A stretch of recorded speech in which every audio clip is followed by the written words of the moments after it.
Please welcome to the show. All right, what do we got here? People from all over are coming to see him. Running with a wolf pack, son of a gun, you're gonna keep up the hustle to the song. Welcome to the show that punches you in the face with information. Welcome to the Wolf's Den. My name is Mark Atterbury, and today my guest who's joining me is Enterprise Master Coach Marshall Tan. Today we're going to be getting into the world of nutrition, from university degrees, if it fits your macros, all the way to intuitive eating. It's going to be some fun. Marshall, welcome to the show, welcome to the Den, and welcome back to Australia, my friend. Thank you very much. It's been quite some time, I believe 4 years since I actually came back to Enterprise Fitness. So those who don't know the backstory, Marshall and I met. You wanted to compete. Yes. And you were 20 years old? I think 20. Yeah. So basically we've known each other for 8 years right now. 8 years. Yes. So it was 2010. 2010. Wait, no, it's 2011. We're in 2020 right now. So I met you 2012. Yes. 2012. Yeah. Yes, 8 years. I thought I was earlier. So you competed. You were doing your university degree at the time. Then you came to work at Enterprise. I remember our very first internship that we ran here. Oh. You looked at me and you said, we had trainers from all over Australia. You looked at me and you said, how come? These are all trainers. And I said, yes, Marshall. And you said, how come none of them know what they're doing? I'm like, Marshall, this is the industry, right? Like, we got to get the word out. And, so many years later, you became a master coach here. You then went to Dubai. You went all around Dubai. You've had some interesting experiences, even working with royalty. Yes, I did. And now you've made your way back to Melbourne, thanks to the COVID. Yes, the COVID Rona, situation. as they call it in the. So, what are some lessons that you've taken from Dubai? Well, I guess it's the same thing where people in the fitness industry needs a bit more humility and basically stay in their own lane and actually keep learning skills there. After you qualify as a personal trainer, you're still not qualified. You have to learn more. And the things you do not know everything. And that goes with the quote there, the more you know, you don't know much. Yes. Just to paraphrase it there. Yes. Yeah. So that would be one thing there. And many other, life lessons there in terms of self-reflection. You saw that in Dubai as well as you saw that here. There's a lot of, say, arrogance in the industry, hubris in the industry, where people think they know a lot more. I mean, we saw it a lot, with biosignature. A lot of people would do a biosignature course, think they understand everything about hormones, and you're kind of trying to treat hormonal problems based off a biosignature and not looking at blood work or the Dutch test or anything like that, and really looking at the full picture, which is, obviously very, very bad. You need to make sure you have good analytic data or nominal data that you can compare against and understand what you're doing. So you saw that in Dubai as well as here, but I'm guessing you saw it in other ways with like therapies and stuff? Yeah, I guess in Dubai it was actually worse off. Yeah, there are just a lot of people who are, let's say, Instagram influencers and just, have good bodies, popular, good booty, just whatever like that, and basically say, I'm a trainer because I look really good, and people just go to them because of Instagram following, and they have no qualifications in any manner. So basically, you'd see a client or a trainer teaching a client how to squat there,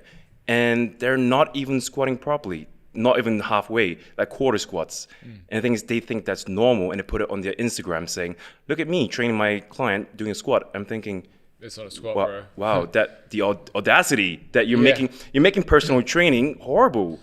Well, I mean, isn't that the case, right? Like, people always look at the guy or the girl with the abs, or the ass or whatever it is. Where really, I think what the measure of a coach is in their clients. And one thing that I preach so much to all our trainers here, all trainers in the industry, is you are a reflection of your clients. And I know for me, the way I built my business and my credibility as a trainer it didn't matter if it was Peggy Sue, never been into the gym before, or if it was a Janet Kane who's won 4 Australian titles. I would train them to basically be like what I thought was the image of perfect training, like, my business card. So they would go in and they would get their, squat rack, whatever they were doing, and people would go up to my clients, the Mary who's never been to the gym before, and be like, are you a personal trainer? And she'd be like, no, I'm an accountant.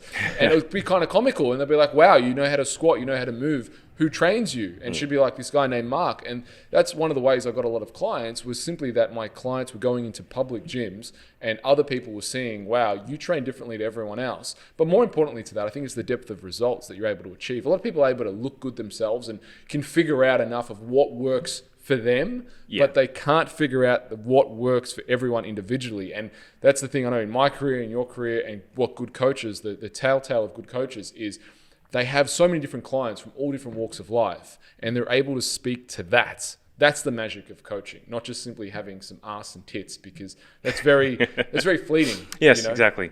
And the other thing with like beauty, for example, beauty only lasts for so long, right? So you got to have substance to your knowledge, substance and wisdom, and actually be able to produce. And I think it is. I mean, it is the fitness market, right? People are attracted to what looks good because they want to look better, but they don't always realize that just by chasing that, you know, shiny, flashy object or that piece of ass or that abs or whatever, those bigger biceps, they don't necessarily have any of the answers for you. They don't understand the biology, the physiology, or even the coach and motivational aspects. And there's also something to be said from a coach that is genetically, I suppose, behind the eight ball, because they have to work that much harder to figure out all these things for themselves. And I know I had that. Oh, yeah. You had that. We had our bad experiences, right? Yeah. And we really had to figure out, like, every step. It wasn't easy for us. And if we will say genetically blessed, like I know in my very first bodybuilding comp, I came last, right? It was very hard for me. And I was the fat kid at school, right? All these kind of things. I had to work hard. And because of that behind the eight ball experience, it made me a much better coach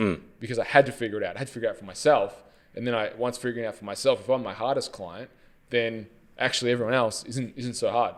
What have you found? Oh, well, exactly the same thing there. As in our own challenges, especially in the, you know, fitness industry there, when we're able to overcome it for ourselves there, let's say you're not having the best genetics, not having the best knowledge or whatever like that, and when we do overcome that, we're able to actually reproduce that with other clients itself there. And that was the magical point there, because we're so frustrated and we want to keep growing, want to be better for ourselves and for our clients there. So essentially, we held ourselves to a better standard. As in, all right, cool. We know there's a lot of knowledge that we don't know, hence we kept learning and we didn't stop learning. Let's get into that, right? Like the Marshall story. You know, you were the typical, from what I understand, right? To paraphrase your story and kind of cut to the chase. You were the typical Chinese kid, right? You were overweight. Because you were overweight, there was lots of things that you were told you're not allowed to do or you had to do being a Chinese kid. One of them was, you know, you got to get good grades, you got to do this, you got to go to uni. You found very early on that you wanted to look a certain way. And you weren't popular, you didn't have these skills. So then you went out and you made it your mission to then learn actually nutrition. You went to get your degree, you went to university, you went the formal route. What happened next? Well, what am I missing from that initial piece? Well, from the initial piece, it's like the starting of my life there.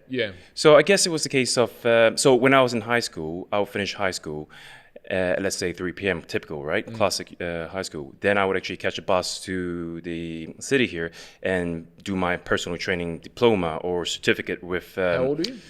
I believe I was 17 or 18 then, when I was doing my year 11. So I would do that. So the only reason I actually did that was because I wanted to improve myself. So that's when actually all started, that whole personal development as such there. I wanted to learn more about training so I actually improve myself there, because I had this, you know, anger or such in myself there that I just wanted to grow. I just want to learn. I wanted to be better with myself physically in that sense there. So I did that. I, you know, finished high school, then finished that diploma there. So I was a certified personal trainer. And then I met you whilst I was doing university there. And the thing is, when I met you... Just to qualify for our audience, what was the university course exactly? So it was a Bachelor's of Human Nutrition major in Advanced Physiology. So that makes you a nutritionist? Yes, it does. Dietitian? Yes, nutritionist. Right. Yep. To be a dietitian, you need to do your Master's of Dietetics to actually continue on, which is an extra 2 years, I believe. Right. Yep. And yeah, so like I was saying, then I did meet you and I actually had my world basically blown because, wow, I was thinking to myself, I did not know much about training after doing my personal training course there, which was a bit shocking because that course went for 6 months and I paid money for that. And I thought I actually knew something. And then you told me about so many other things. You basically opened my eyes and showed me, there's actually way more to personal training. And yeah, that's where... So this is exactly what we're talking about today, right? So like exactly. Formal education, how it's failed a lot of people. Exactly. You know, especially in nutrition. Especially in nutrition. You know how many nutritionists, dietitians have come through my door seeking my help, being overweight, being, you know, whatever, having all these problems, eating disorders, emotional, like that's actually one of the biggest groups of people who I actually found myself, full disclosure, I didn't go to university, right? I'm just a guy who loved training, who fell in love with physical culture. You were talking about how after school, you would get on the bus and go to the course. When I was 15, 16, I remember it. I'd finish school 3:15, and I'd always try and get out just a little bit earlier than everyone else, so I could catch the 3:52 bus from East Doncaster Secondary to Westfield, and then across the road there was a gym called Genesis Doncaster. Oh, I know that gym. Yeah, it's burnt down now. Actually, Oh, wow. They're building houses on it. So I would train there, and I remember like my knowledge when I started as a kid, my knowledge around nutrition, I knew nothing, right? Like everyone else. I thought post-workout meal was, I'm not kidding when I say this, like a quarter pounder, but you get a double, right? You get two extra bits of meat. Oh, you need the protein, right? Yeah, you need the protein. Or you get a McChicken or a quarter pounder, like they're the highest in protein at McDonald's. So, and then from just applying and learning trial and error, and I suppose creating my own curriculum of these are the books that I wanted to study. These are the people who I want to emulate. So for me, it was a big influence was the Weston A. Price Foundation. Another big influence was Johnny Bowden. I think I've read everything of Johnny Bowden. Huge fan. And obviously, there's been a lot of people who I just met along the way who were personally, in Melbourne, helped me out a lot. From Warren Clampard to a guy named George. There's been a lot of people. Tony Doherty as well. Just put me on the path and guided me and let me kind of figure it out, but make enough mistakes. And also that's when I learned some of like John Demartini, NLP, because I had my own eating issues. Yes. And it was the really Demartini and the stuff with NLP, neuro-linguistic programming, that really gave me the framework to go, right, all this stuff that you're learning about nutrition, the principles are sound, but you don't have the capacity emotionally, however else you want to say it, to actually implement it. Yeah. And they were the skills to go, right, this is actually how you put it together. So from what you learned in university, like what failed? What do you think are the failures of university? University, I guess. All right, let's just go back to university, just what I can actually remember about university there. So for the first year, you have the typical foundations for all the Bachelor of Science there. So you learn about the basic chemistry, biochemistry and everything like that, which, all right, that's cool, but I couldn't use that to implement being a nutritionist there. So that's just cool to learn, just the bare basics there, but it just wasn't fun, to be honest. And then when we actually got to the point where we're supposed to learn nutritional knowledge there, we learned through statistics, basically. We learned about how to read papers or how to use data to actually say, all right, cool, this is how much vitamin D your body needs. Or, there is different types of iron in vegetables and meat there, and how much is actually needed for different bodies and different people there, or the classic RDIs, which is your recommended daily intake there. So, all right, we've got just the scientific side on it, and we didn't have the application there. So we didn't get to the mindset in the sense of, all right, cool, I've got a person who comes to me, how do I actually start? Do I throw papers at them and say, hey, so this paper says that you got to do this, so you should probably follow that. But how about knowing that person and figuring out how to apply that? That's what's missing, to be honest. Because it was too scientific to an extent. I'm like, yes, we need that. We need to actually know science so that we can apply the basics. But then the thing is, how do we apply it to the psychology of it? So basically what it lacked was the art of coaching. The art of coaching or counseling. Yeah, the psychology and actually how to implement the practicality. The practicality. And that's what I learned was, through all the things you're looking at, the studies, looking at the science of it, really understanding the science. But I suppose where I dovetailed from where a lot of people go wrong, I dovetailed into aggressively learning about these communication methods. Even I went into like hypnosis, right? Because I was like, I need the tools to be able to better communicate to people so that I can actually get the outcome that I need. Yeah. And what I often find myself saying to people is, you don't need a better diet, right? If you just followed the diet that you were given 3 months ago, you'd actually get the results that you needed. Done, just like that. What you need is the ability to implement the diet. Exactly. And that's what everyone needs. Yeah. Which you're fundamentally saying it's like, it's all very well and good to develop like, if it fits your macros, whatever, and count your calories and all these strategies. Because let's face it, right? At the end of the day, calories in versus calories out, or you go on a keto diet, or you go if it fits your macros, or you go Atkins, or whatever it is, right? Yeah. They all work because fundamentally people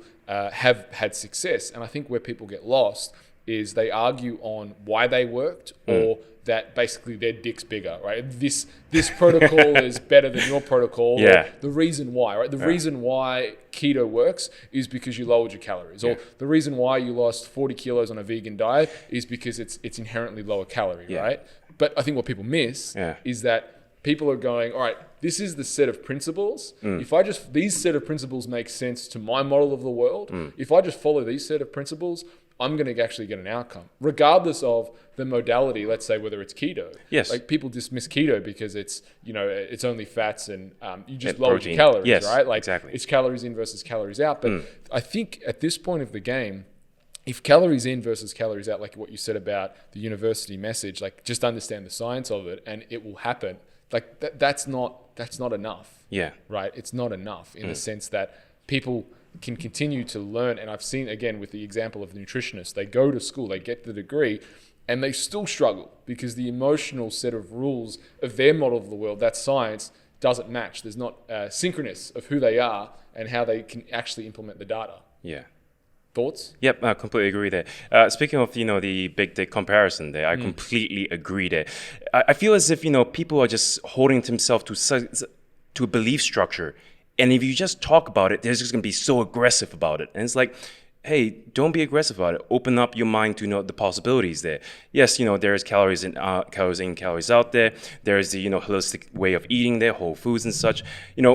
Whatever works for you, perfect. But you don't have to be too aggressive. It's like, oh, I might get a bit of backlash here for, fine. talking about the vegans or whatever like that. Yeah. It's like, cool, there are vegans out there, but you don't need to come up to me and be aggressive and preach about it. Whatever works for you, perfect. Well, I think it's even true for like the evidence-based community, right? Like, because people go, I'm in the evidence-based community, like, you have to have 65 papers on this one thing. But the truth is, in the evidence-based community, there are papers proving against what they're saying, right? Like, there are studies showing for both sides. Yeah, always. Always. So to say that something's like evidence-based, again, at this point, it's like, well, my science is better than yours. Yeah. Therefore, you should listen to my cult leader instead of your cult leader. But then, and I think you saw this with the documentary, The Game Changers, right? So they put the documentary, which is the vegan documentary, right? They had, Chris Kresser and James Wilkes, I think it was, on the Joe Rogan show, and they went back and forth. We actually did one, Jeremy and I, and we spoke about that podcast. But the point was, it was Chris versus James. Like, my science is better than yours. Oh no, you misread the study. No, you don't even know how to read forest plots. Oh no, you. At the end of the day, like, all well and good, but you've just confused people. Yeah. Right. And then there was like, what's his name? Bio Lane, right? Lane Norton, right? Yeah. And then he did a critique of it with a study, and he was really aggressive on it. And then there was like someone else in the vegan community who did another study on it, and they were really. And it's like, you've misread the study. At the end of the day, what they're saying is my science is better. But what you're ultimately doing, what I think a lot of the scientific community miss, is it's that appeal to that emotional. For whatever reason, it's getting the right nutritional protocol and principles and making it fit into someone's model of the world. And I think it's also about accepting, right? Because to a man with a hammer, everything looks like a nail. Yeah. And it's also about accepting that you might be an evidence-based guy, right? Like your tool, like I know you, right? Like your tool is, like, I like to count my macros, right? I like to know where I hit. But it's also accepting that you're going to meet people that, to them, the idea of counting macros, it's just horrendous. Doesn't fit them. That would just kill your head, right? Like, it's just, I just don't understand numbers. I wasn't good at maths as a kid. I hate maths. I hate numbers. That really sounds complicated to me. It's like, no, it's simple, right? It's all about this. Just give me a set of rules. And that's where they say, you can eat whatever you want as long as you don't eat carbohydrates. And they're like, oh, fuck, I can do that. Yeah. And they lose 20 kilos. Right? Yeah. But it's accepting that it's what people do, where I think a lot of experts go wrong, is they challenge that. Oh, well, the only reason you lost weight was because you lowered your calories. You could actually do it on if it fits your macro plan. Well, no, the truth is they could do it on if it fits your macros plan. This person has a set of rules in their life that doesn't allow them to do what you did. And you need to actually go into that person's model of the world and respect that they need sound bites, information, big picture concepts that make sense. Yeah. And of course, we're talking about the general population. If we're talking, let's say, high-end athletes there. I would even say for athletes. Would you say so? Yeah, for everyone. Because I don't know if you've heard the analogy of chef, baker, cook. I believe you mentioned it, but I've never. Okay. Go ahead. Yeah. So a way to kind of think about this is you have cooks, you have bakers, and you have chefs, right? So what's the difference between cooking and baking? Cooking and baking. One involves flour and bread, and the other one involves. Well, it's the mathematics of baking, right? Right. So if I cook a meal, right? Let's say I'm making, some stir fry, right? Yeah. Put some butter on the pan. I put some carrot. put a little bit of parsley. So stir fry and butter? What it No, is, that's- like, you know, whatever. I can put like Yeah. meat, put chicken in there. I can put some chili. Oh, that's a bit spicy. Yeah. Maybe I'll put some more chicken in, put some more vegetables.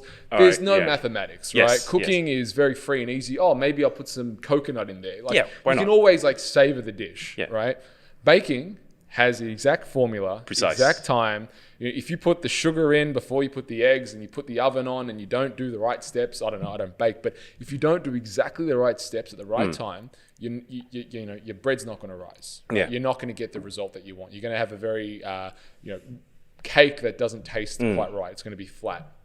So essentially, people also are like that, right? You have people who are quite big picture. Yeah. And I think athletes, regardless of whether you're a professional athlete or regardless of whether you're just a general pop person, because I know people who are not general pop, who are general pop, Yeah. that are bakers, right? And you give them a macro plan, They love it. they're like, wow, why didn't I know this earlier? This Yeah. changed my life. Exactly. But then you get athletes on the same who just are not numerically inclined whatsoever. Yeah. And you plan out their calories and they look at the sheet and it reminds them of primary school where the teacher made fun of them for not being good at maths, or the kids made fun of them for not being good at maths. And they've got a lot of negative connotations and they just rule it out. Like, I'm just not interested in this. Give me the big picture. Yeah. So they're fundamentally, when you group someone into cook and baker, right, you know, understanding whether the person you're working with is a cook or whether they're a baker. On top of that, what I find is the chefs. The chefs are the ones who have been doing it for a long time, right? So you might meet a client and they've had maybe 6 other coaches before they've come to see you, right? They've been all around and they've trained.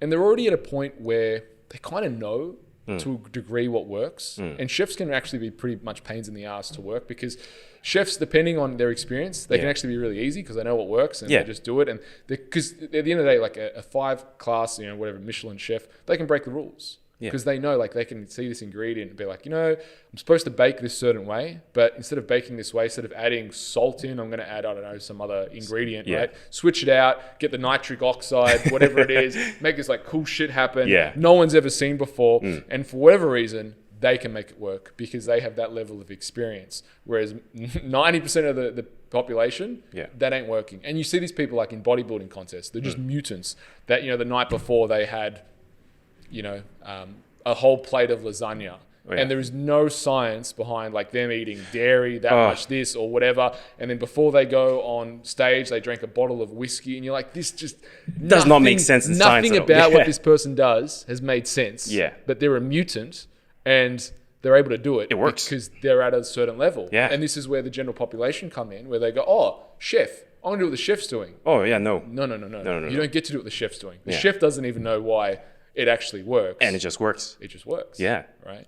So coming back to full circle around like athletes and general population, like I challenge the point that it's like, well, you know, we can start whoever is with this kind of generalized, you know, approach to nutrition, whether it's paleo or whatever. Yeah, I think fundamentally a diet needs to be hunted, fish, gathered, and plucked. Right. I think that's the 80% of the diet. And yes, there is wiggle room, right? Yes. But you got to be at a high enough level for that wiggle, and the higher level you are, the more wiggle room there is. Like the leaner you are, the more high glycemic, you know, high sugary. High sugars, like you've got maple syrup post-workout. Yeah, I mean, I love maple syrup post workout. Yeah. But you're not like that's something that you earn. No, You know, like through your, like, say for example, to analogize this with the belt system, you know, from white belt to black belt, you don't, you know, expect to be kicking people's ass at white belt. You got to earn. Same thing with, you know, being able to add these foods back into your diet. You want to get someone lean enough because you got to respect the, how do I say, biology, like the things like hormonally.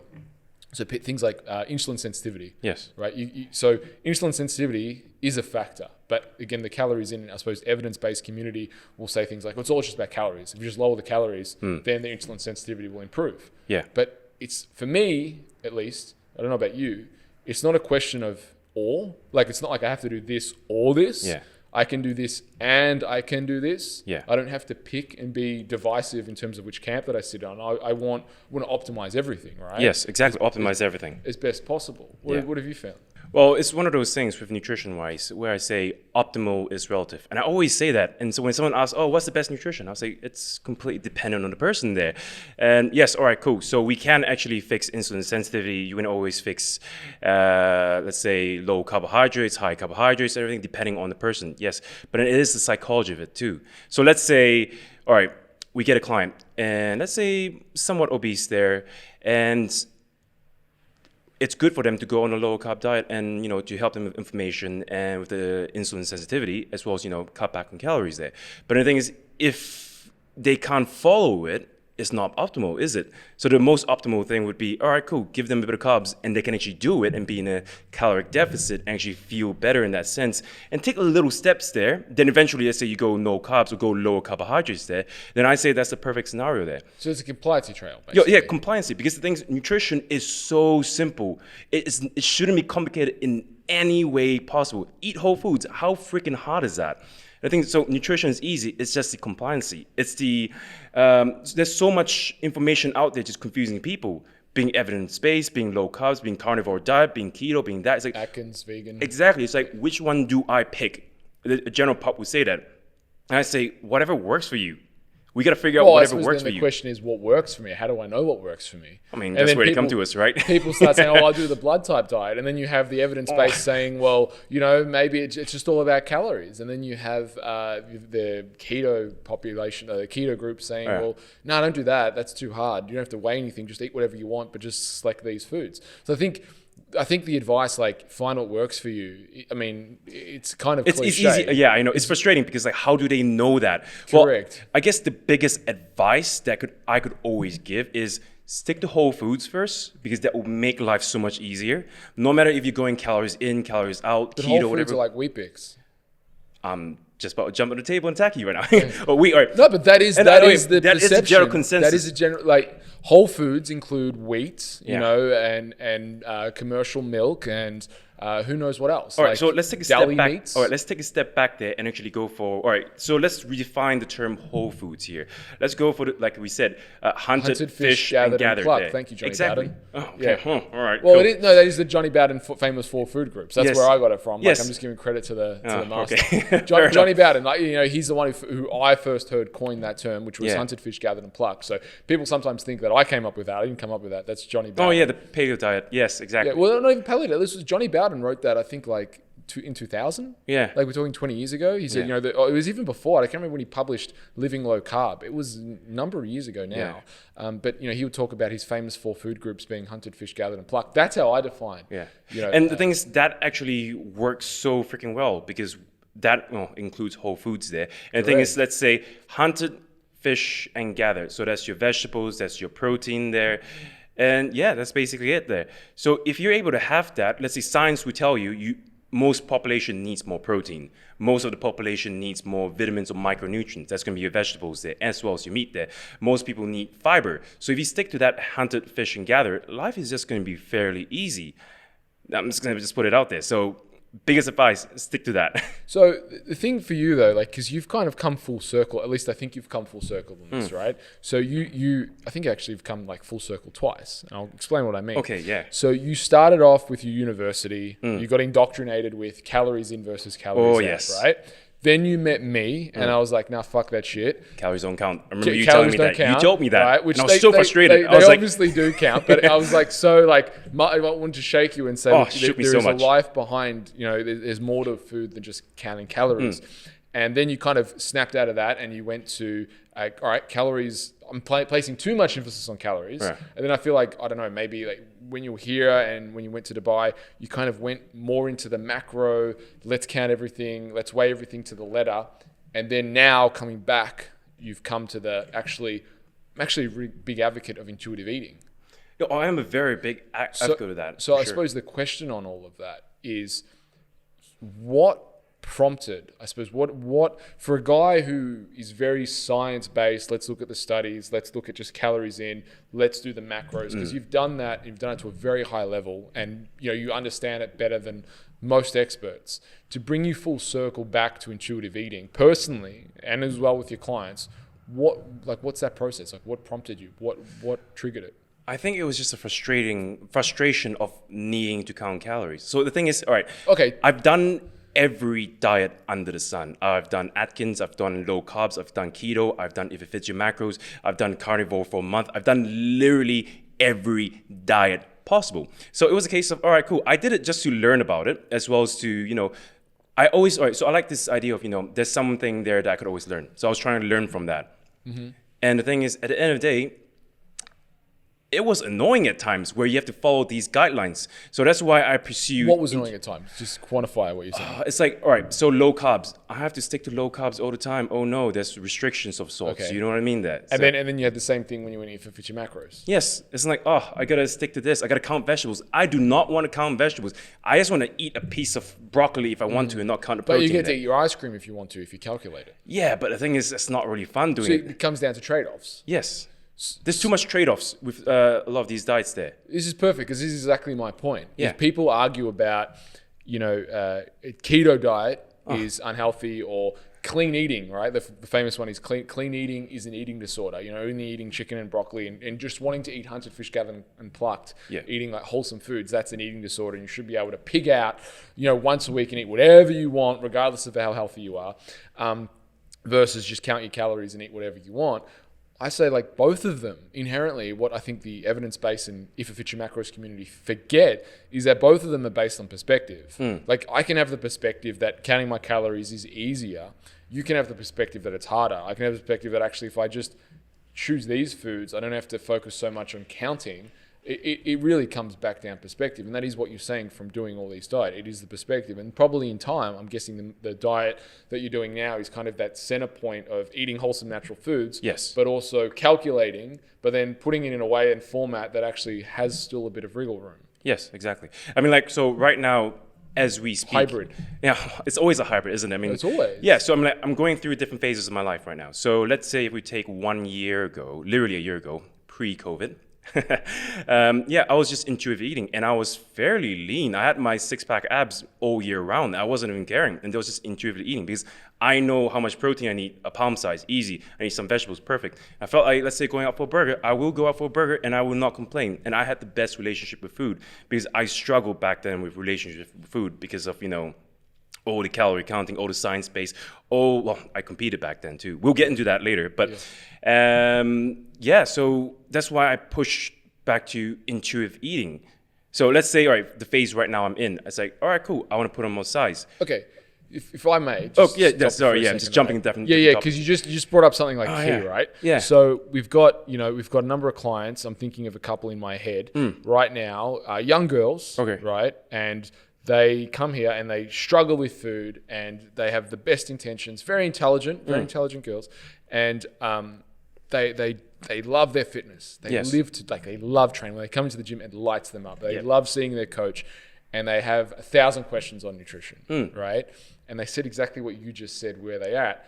They have a bad relationship with food. Yes. How did you navigate that? And I mean, what year are we talking? Was this just a couple of years ago and now you've navigated? What are the steps? How does someone get control of it? So that's actually learned. So basically, for me to actually answer that question, we just got to go back to my history of competing. Yes, let's do So I competed first with you coaching me. Yes.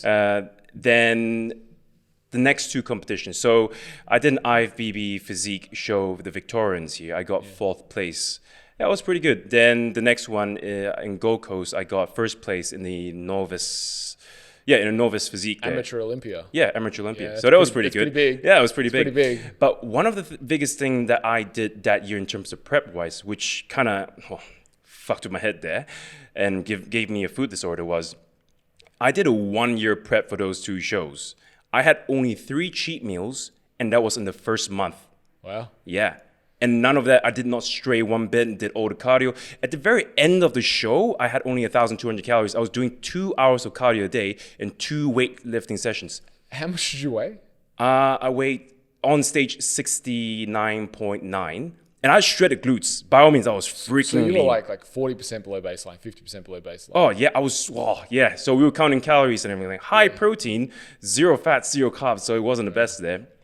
So so that basically gave me the eating disorder there. So after that, when I actually do eat food. So can I just back you up, right? Yeah. So I had a similar thing when I competed the first time, yeah. right?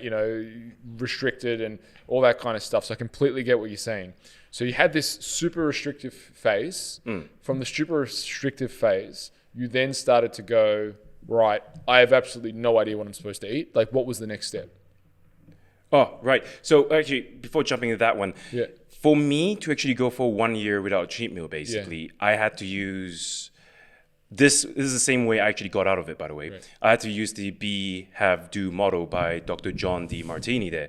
It's more of like, who do I have to be? You mean be, do, have, sorry. Napoleon, it goes back. Oh, is it much? Yeah, it goes way back. It's be, do, have, right? Be, do, have, but be, do, have is like old. Oh, okay. Yeah, like, I first heard it from you, from Dr. G. Yeah, basically, you have to be the person to do the actions to get the results there. Then you create a habit loop there so that you usually keep doing that, and that ingrains in your head there. So for me, I had to be a competitor in my head. So I acted like a professional bodybuilder or professional physique there, and that's how I actually did it. I did all the cardio without a complaint, without a tear, and I was just straight on. Identified as a competitor. I identified That's who myself. You were. If I said, "Who is Marshall Tan?" Back then, he would have said, "I am a bodybuilder. I compete. Exactly. This is who I am. This is what I do." Exactly. So that's exactly what I did there. And so after that, I had my first cheat meal post show there, and wow, I could not control. I went straight to binging and everything because I lost the identity of B2F. I'm like, if I'm not a competitor, who the hell am I? Because for a whole year, I told myself that. And that ingrained into my psychology really, really badly. So I was completely lost as to who I was there. So for me to actually get back into it, I had to figure out who I wanted to be again, to do the actions and get the results there. So it was a case of creating a new habit in my head and actually learning that.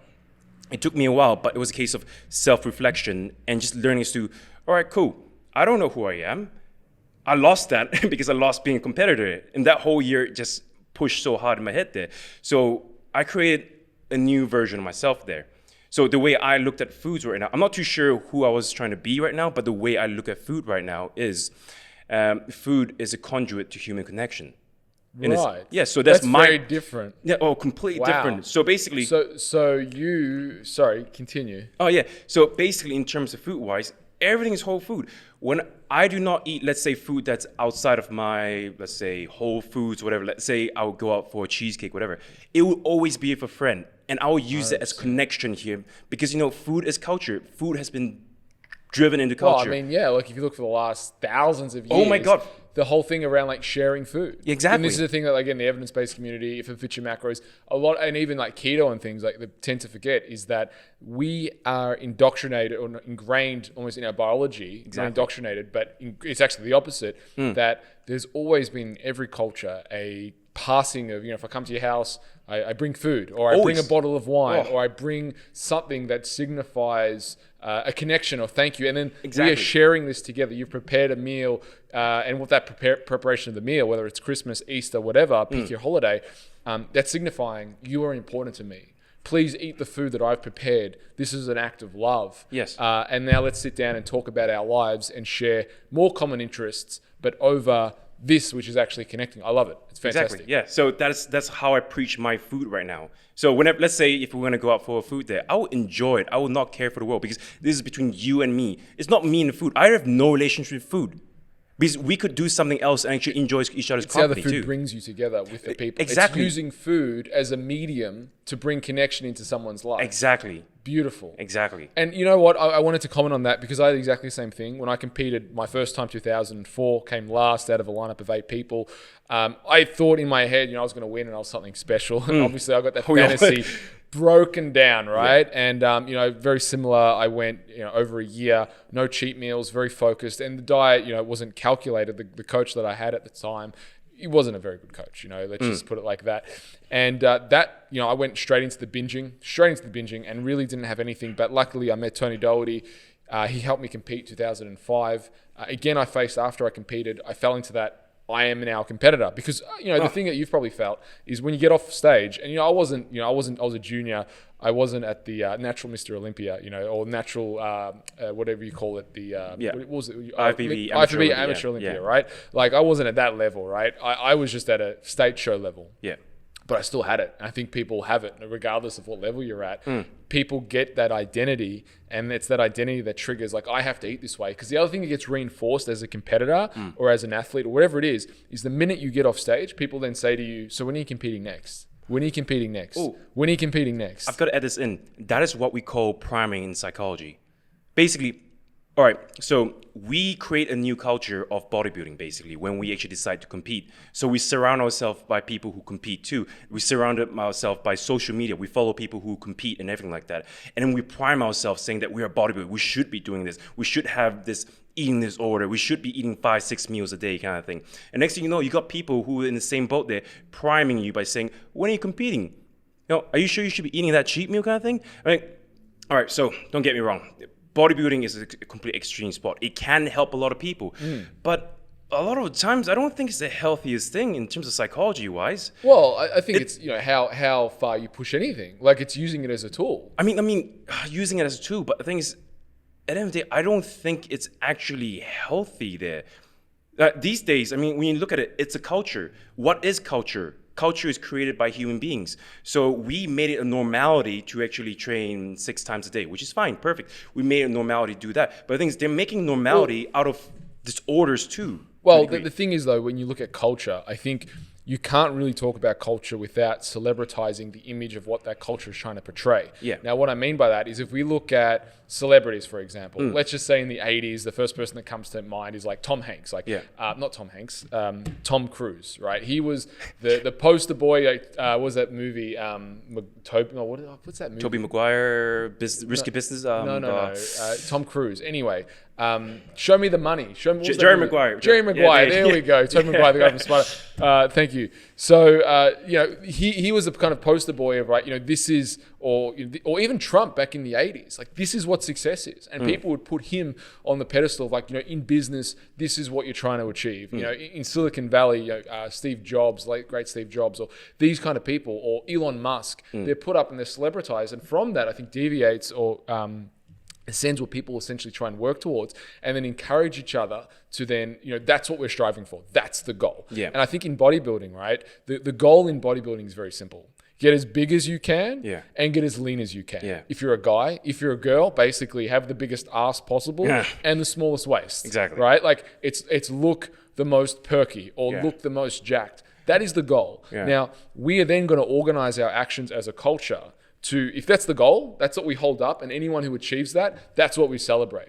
Then everything else transcends and goes, right, if you're not eating 6 meals a day, then you ain't hardcore enough. If you're not lifting this way, you ain't hardcore enough. I mean, you see this even in powerlifting, right? Yeah. Like if you're not training through an injury, like say Westside, who really pushed that like kind of message, if you don't train through this injury, you're not one of us. You're not hardcore enough, right?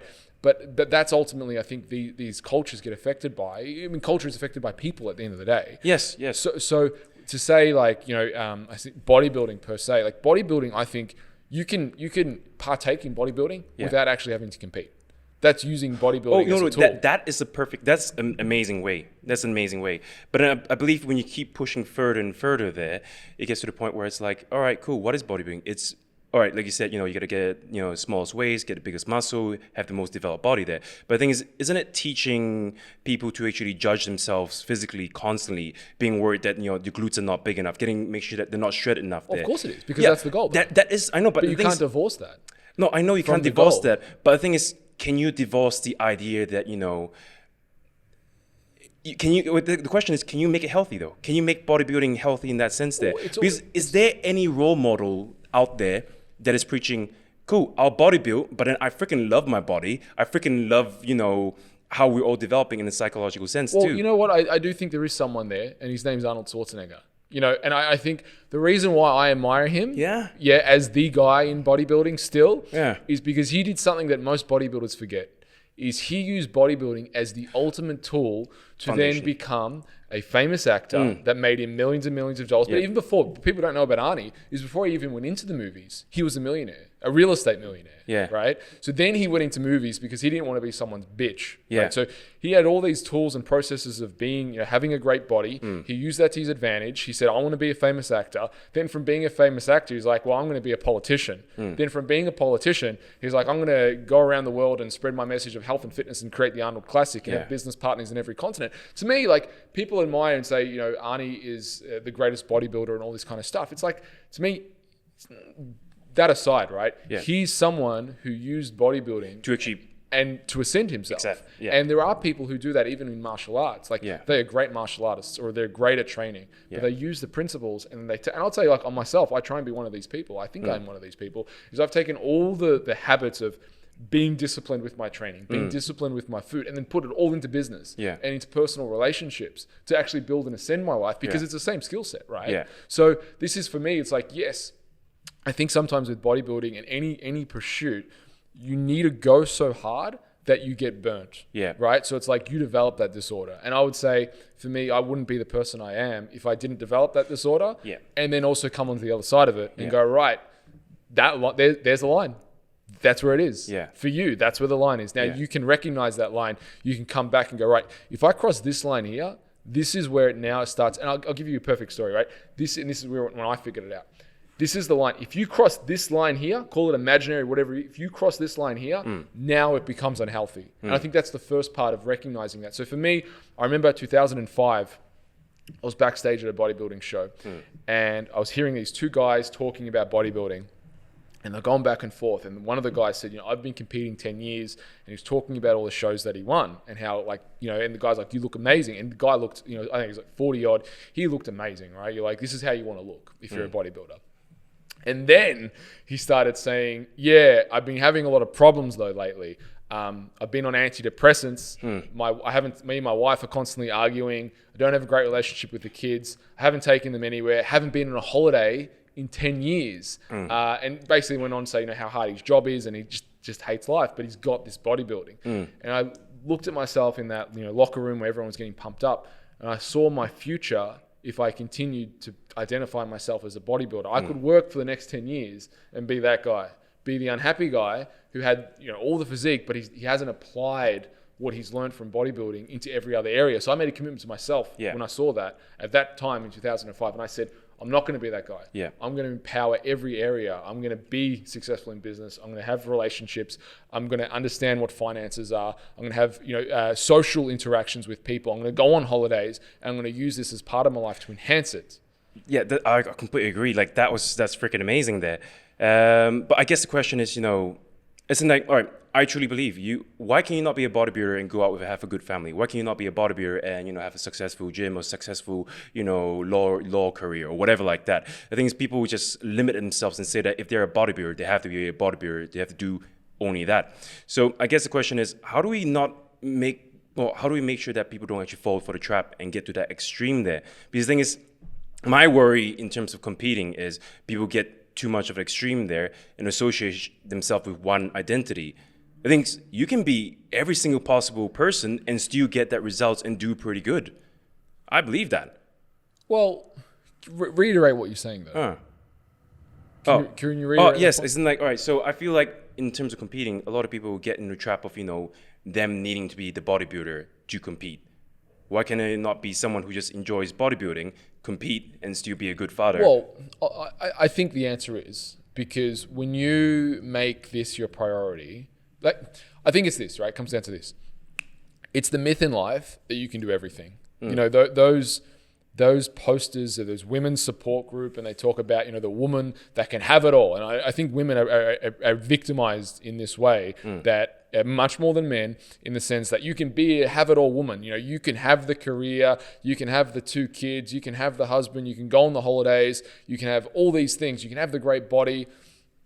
Truth is, to have all those things, something's got to be sacrificed. You're not going to have an amazing business and an amazing relationship with your kids and an amazing relationship and go on holidays. Like, I'm a business owner, right? Yeah. Like, I don't get all the holidays in the world. I get it. If the business is burning down, I got to be at the business. And that's just the truth of life with anything.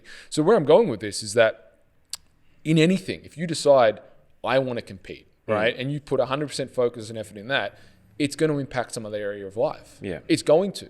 And to say that I'm going to compete and I'm also going to be as functioning high level in my business. Well, newsflash, competing, if you're training to compete, it's probably going to take you 2 hours a day to train. Yeah. Now, if you're in a startup phase or you want to grow your business, that's 2 hours you don't get to train on your business. And we're not talking even now about all the food prep that goes into that and the supplements and getting to bed early, right? Like if I'm in hustle mode, I'm going to bed at 12 o'clock. I'm getting up at 6, 7 o'clock and I'm just working on business, right? Like training is an afterthought. If I'm competing, then training, I need to situate my day around competing. So I think you can have a very disciplined lifestyle, but there is I suppose, risk in today's society where everything is geared towards achievement, about having it all, where it's realizing actually, I can probably only have 2, maybe 3 things at most in my life.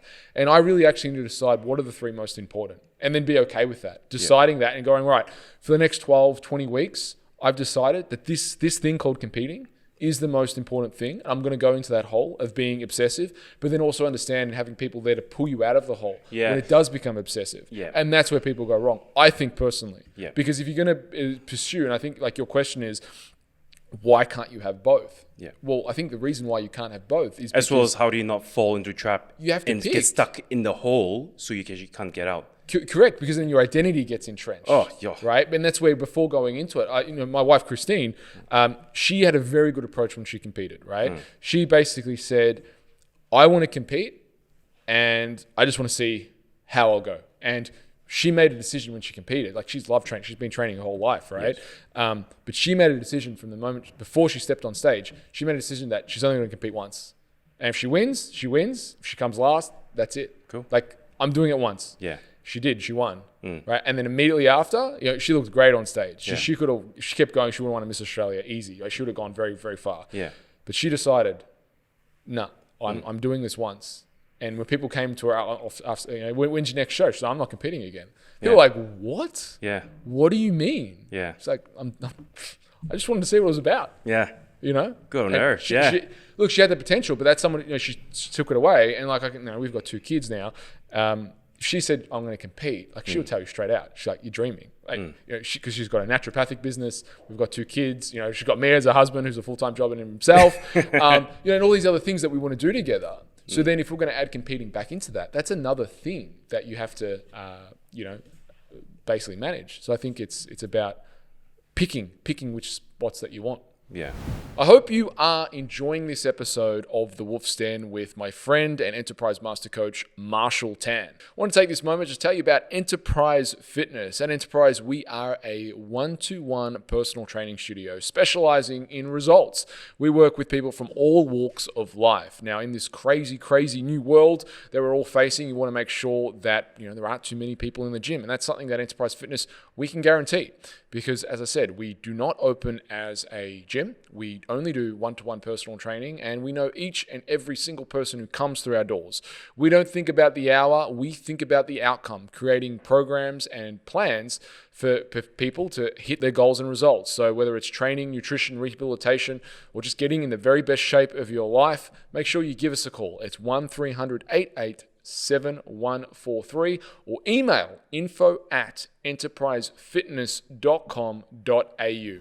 Alrighty, Mr. Marshall, I feel like we need to do a segment and really just get it out in the open. Let's do calories in versus calories out. Okay. Versus clean eating. I'll give you my initial thoughts, right? My initial thoughts are that calories in versus calories out is overstated, in the sense that, yes, well, fundamentally, it's true, calories in versus calories out. Like, you need to respect that law, that principle. You can't consume too much. But to say to people the reason why you're fat or unhealthy or overweight is simply because you eat too much is ultimately a disservice, in the sense that it doesn't give any applicable knowledge to someone. It tells you how someone is getting overweight, e.g. they're eating too much or they're doing the wrong things, but it doesn't tell you why they're eating too much or what they're doing, and also gives them the possibility of outcome. So I feel that the step back from that, again, the real, I suppose, committers of these and the people who are offenders is the evidence-based community, making it everything is about calories in versus calories out, and you can eat absolute junk and absolute shit as long as it hits this target.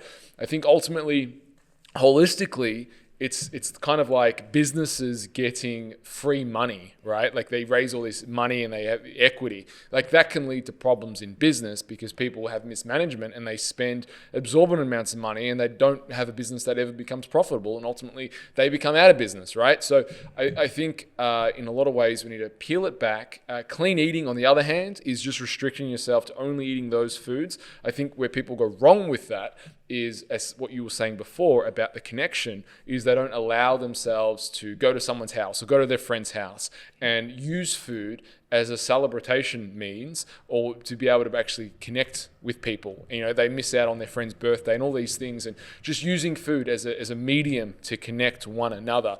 I think that's where clean eating goes wrong. And I think there is a happy medium between the two. And I think we need to spend more time seeing that, like how you can actually use them both and principles, not eating too much, understanding a little bit about macros and implementing that into the plan, but also acknowledging that it's foods that are hunted, fished, gathered, and plucked. That is what you're going to be eating 80-90% of the time.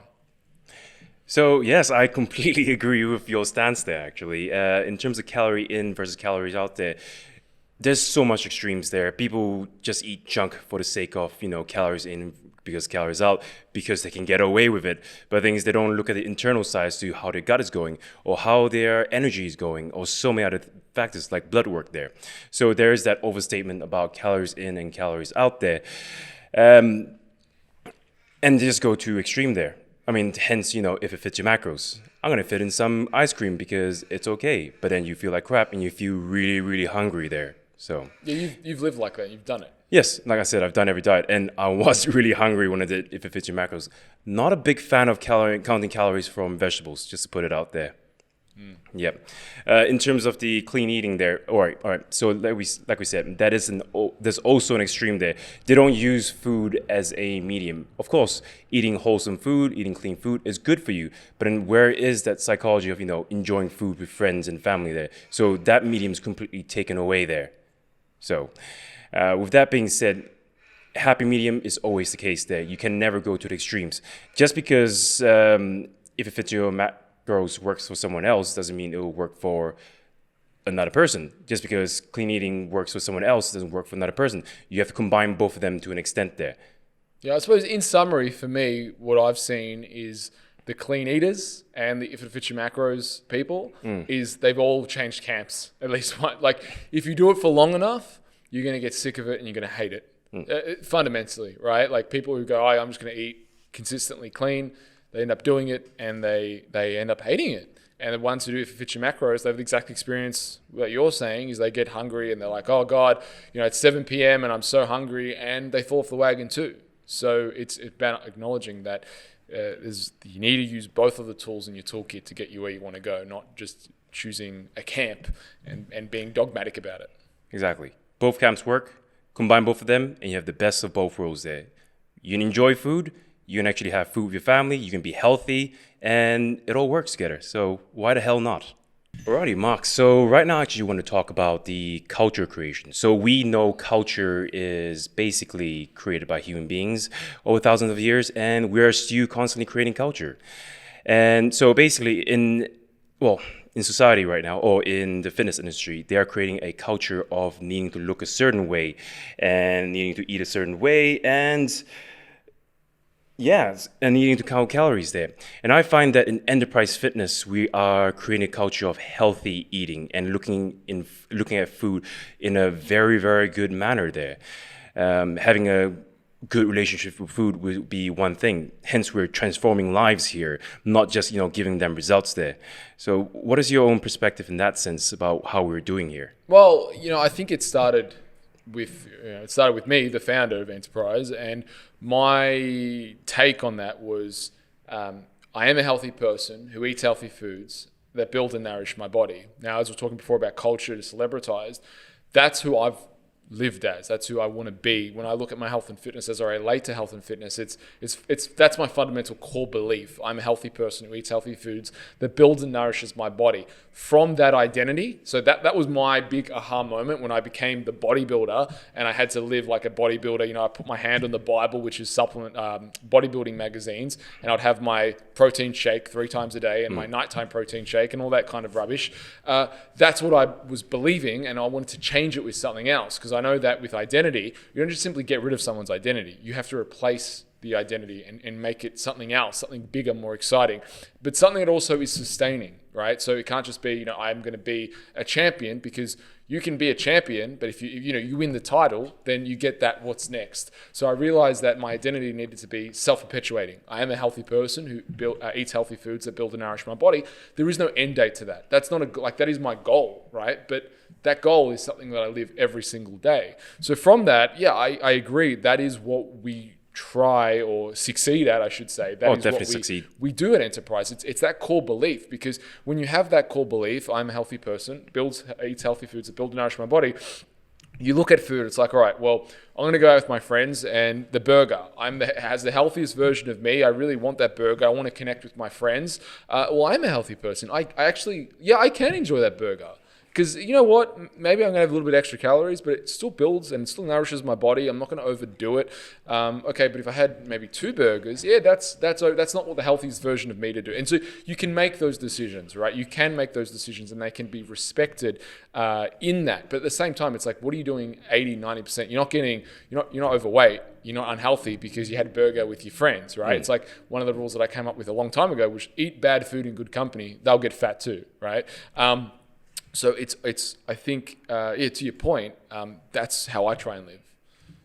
Yeah, and just to put it out there, Enterprise Fitness does really well with that. We actually transform lives to create habits there, which is one of the biggest thing for me to come back here, because it's such an amazing change compared to the fitness industry, or what you actually see out there. Because what you see out there, well, typically is, I'm gonna change your life in terms of giving you a good body composition, but what happens after that? Literally, what happens after that? Over here, what happens that is they are freaking happy. They have the transformation. They feel good, and then they will always feel good. And you basically change their lives there. Well, when I was, 15, I got bitten by the training bug. And it really has kind of become my life's mission to bite everyone. Like, for me to be the actual training bug that goes around biting people and getting them infected with the love of training. And not like to that point, right? When people have asked me almost in a derogatory way, what is a personal trainer? Like, what is the role? And fundamentally, that's something I've thought about for over 10 years. Like, what is a personal trainer? And the definition that I've actually come to is a personal trainer is there to teach and educate physical culture. So then the next question is, what is physical culture? Physical culture is all things that relate and pertain to physical activity. So it includes nutrition, because if you're involved in, and it also includes communication. This is where I think like gyms are the kind of the modern church in a lot of ways, because they're the modern community center. Instead of going to a community center, people go to a gym to be physical, to connect with people. That's why a lot of people just love going to gyms. They don't even work out hard. They just want to talk to people. So I think that's what Enterprise brings, in the sense of the reason why we have the success rate that we do in terms of changing people's mindsets is because people come into our environment. This is a culture in of itself, and people buy into it, and they realize that you can look good, you can run a successful business, you can be a high performer, and you can go out and eat a burger on the weekend too. It's not a big deal, right? Because you're going to be back in the gym Monday morning, training your heart out and doing 9 out of 10 things right. If you do one thing wrong, it's not a big deal. And I think that's what the culture, and that's what we bring here, and that's why so many people fall in love with it. Alrighty, so Marshall, we've got a question on our Instagram. You can ask questions at Enterprise Fitness AU, or you can ask your questions at Mark Atobri on Instagram. We've got this question from Gordon. Gordon asks, if someone is overweight with gut sensitivity, will gut issues go away if on a calorie deficit and losing weight? So not necessarily being on gluten, dairy-free, just a calorie deficit and losing weight. Do you want to open with this? I think, or yes, I will. I think at that point there, it depends on what they actually have. If they've got SIBO, if they've got a FODMAP problem, or any of those things there, a caloric deficit is not enough. It's going to help just a bit there for sure, but you got to address what the actual problem is. If it's FODMAP, they have to get rid of all the fructose, oligoside, I can't remember all the sugars there, type of chains there. But yeah, the caloric deficit is not good enough, to be honest. You actually have to cut off the products that are actually causing them to... Totally agree. Yeah. If you're lactose intolerant, or you have gluten sensitivity and you're on a calorie deficit, you might lose weight, but you're still essentially causing that systemic inflammation, and you're also damaging the gut, which is then putting you further behind the 8 ball in terms of not actually utilizing those calories and in terms of recovery. So that's the way of thing. You've got to look at the gut and the immune relationship. If your immune system is being triggered, because that's ultimately like the gut is the gateway to your immune system. If you have a compromised gut, then it's making its way into its immune system. Say for gluten, for example, you're in triggering the immune system. You're putting on alarm your antibodies, your lymphocytes, your cytokines to basically create an inflammation response. So again, you can be on a calorie deficit. You might lose weight, but you'll still feel like crap and you'll still be bloated. So yeah, you have to address those foods. Yes, and also there's the thing, that the gut is the second brain, I believe. Like 80% of your serotonin is actually produced from your gut itself there. So if you got a gut problem, and if you actually help, let's say they're gluten intolerant, help them with the gut problem, as well as put them in a caloric deficit, they might actually be more compliant because of that. As in they're producing the right neurotransmitters for the head to actually feel good and like, oh, right, I should probably follow this better because I actually feel much better. I'm more clear. I can actually comply to this. 100%. And also, you probably don't have to put them in as such a reduced caloric deficit either. They'll probably be able to eat more food because their gut is better.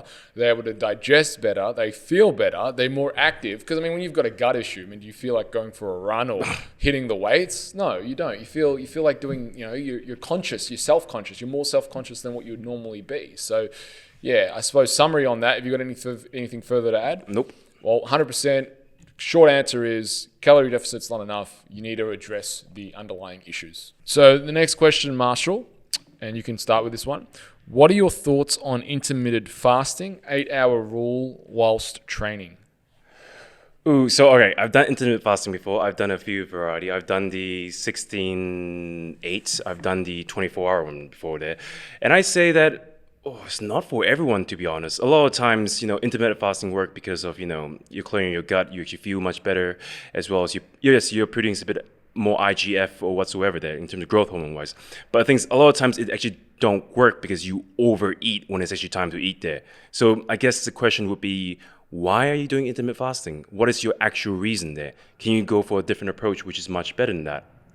Oh, I totally agree. I think start with why.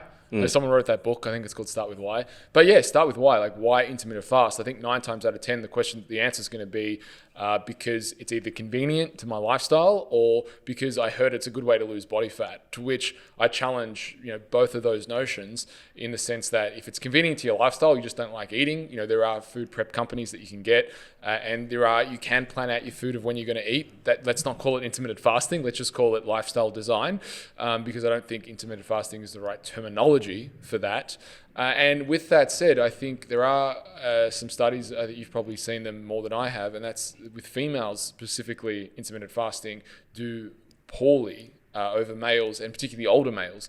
So if you are training, I think there is something to be said about nutrient timing, even though maybe it's not the number one factor. Though if I'm doing a workout, I certainly having my muscles full of glycogen compared to not full of glycogen is a very different impact, and especially if I'm doing strength training as well. So it's not just for bodybuilding training where you want muscle glycogen. If you're doing heavy lifts, you want a degree of muscle glycogen there, even though you would think this is more of a neurological activity. Say your 3 reps, for example, it's hugely important. So I'm not a fan of intermittent fasting. It does have some validity and use specifically, as you said, with gut issues.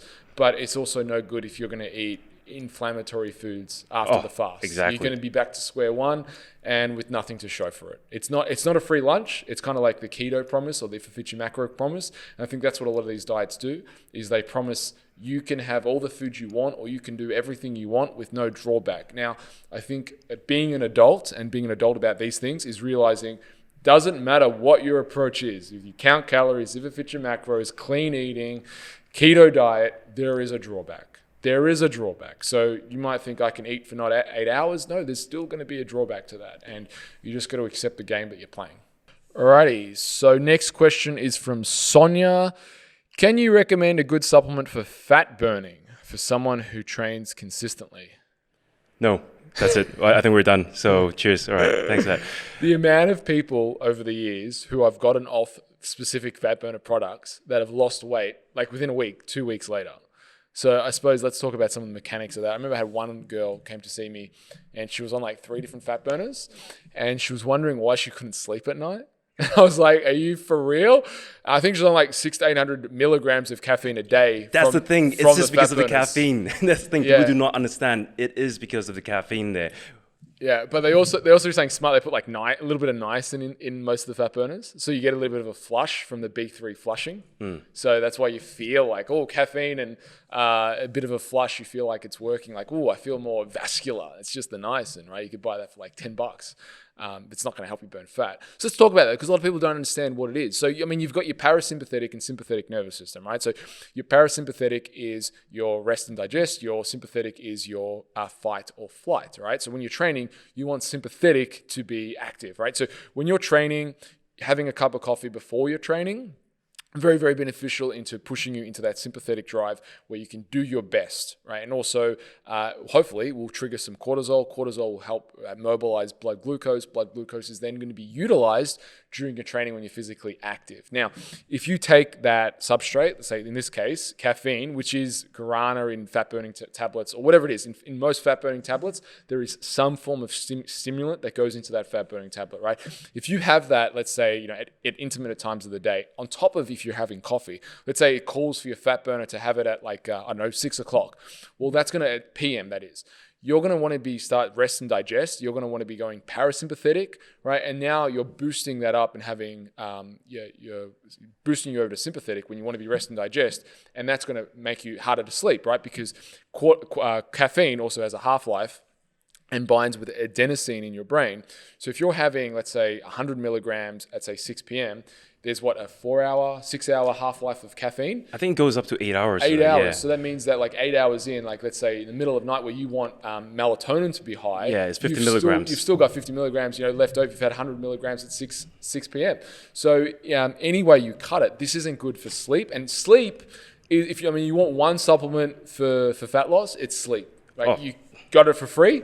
You can do it. The better quality of sleep you're going to have, if by nothing, if I was to recommend one thing that you could do aside from diet and training, right? If you just said do one thing for fat loss, it'd be sleep properly. Get to bed on time and have 8 hours a night, bar none, and don't have coffee. And I know these people who say, I can have coffee, fall asleep, it's fine. Well, it's still affecting your sleep because the adenosine receptors, and it's still bumping you into sympathetic, right? No one is going to get out of that. And that's the thing. If you can have caffeine and go to sleep, you already have an underlying problem. Your cortisol is completely jacked up. Your adrenal glands is completely jacked up to the point where you actually need caffeine to try to function a bit at 12 a.m. at night and you still fall asleep. That is completely messed up. You probably need to check yourself in terms of seeing how your cortisol is going, as well as, your circadian rhythm. Are you producing enough melatonin to actually function and actually be well itself there? Yeah. So the other thing they do in a lot of fat loss formulas is they put tyrosine. And again, tyrosine is an amino acid that's going to boost dopamine in the brain. So if you're having it at night or having it during the day, what this can do for some people is they get anxious when they have fat burners. I know that many people who they come in and I'm taking these fat burners. I'm like, are you anxious?